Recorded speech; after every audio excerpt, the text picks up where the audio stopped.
Michaela, I understand that you're very concerned about hedgehogs in the UK and something that Springwatch is going to show us. I did a piece last week about hedgehogs in Regent's Park, which surprisingly is the only park in central London that still has hedgehogs, and they reckon there are about 50 there. And I think this is the trouble with hedgehogs, is they're very isolated now, and they reckon that if nothing's done about hedgehogs, then there's not going to be any viable populations in 10 years' time. So they perhaps won't be extinct, but the chances of them surviving much further is going to be much less than it is now, obviously. And I think the trouble is we become very complacent about things like hedgehogs because they're very familiar animals to us. They've been around for ages, there always seems to be loads of them. Do you know, it's interesting, I mean, since I've done that piece, and there was a headline in the national papers about it, the amount of tweets that I've got from people saying, I used to have 8 in my back garden, I haven't seen one this year. In fact, someone's just said it to me just now. And I think that's when you've got to get concerned. You know, as I say, it's the creatures that we're very familiar with, that we can get complacent about, that suddenly we realise we've lost the battle with. It's brilliant.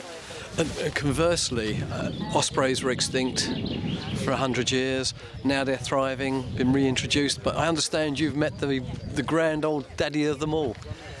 I'll tell you what, I did a film where I have fallen in love with this osprey. I love osprey. And it's always been Monty the osprey for me, from the Dovey Osprey Project in Wales. But I think I might be unfaithful this year because Mr. Rutland, whoa, he's a stud. I met Mr. Rutland at Rutland Waters, and he was one of the chicks that was brought down from Scotland when they reintroduced osprey into England. And he's now 18 years old, and he is responsible for around 90 other osprey. I think he's had about 32 himself, 32 chicks. They've had chicks, their chicks have had chicks. And so he's just an amazing bird. And this year, he's always the first back from Africa. You know, he arrives back early and gets to his nest. He's had 2 contenders try and fight him off. And he's won. You know, he's got back on the nest, even at his great old age. And, you know, he's produced more eggs. So I just love stories like that. It's such a successful story. And he's such a successful bird. So, yeah, he's my true Springwatch love this year. Fantastic. And finally, you mentioned some of the headlines that you're going to be putting on this year. Can you recall some of those that we look forward to? We've got badgers behaving badly. We've actually tracked some of the badgers here at Minsmere, and last year on Springwatch, if people remembered, if they were watching, there was a badger that went across to the scrape and annihilated most of the chicks and the eggs. So we've got tags on them, so it'll be interesting to see. I mean, they've now put fences up, so hopefully that's not going to happen this year. But yeah, we're going to do badgers behaving badly.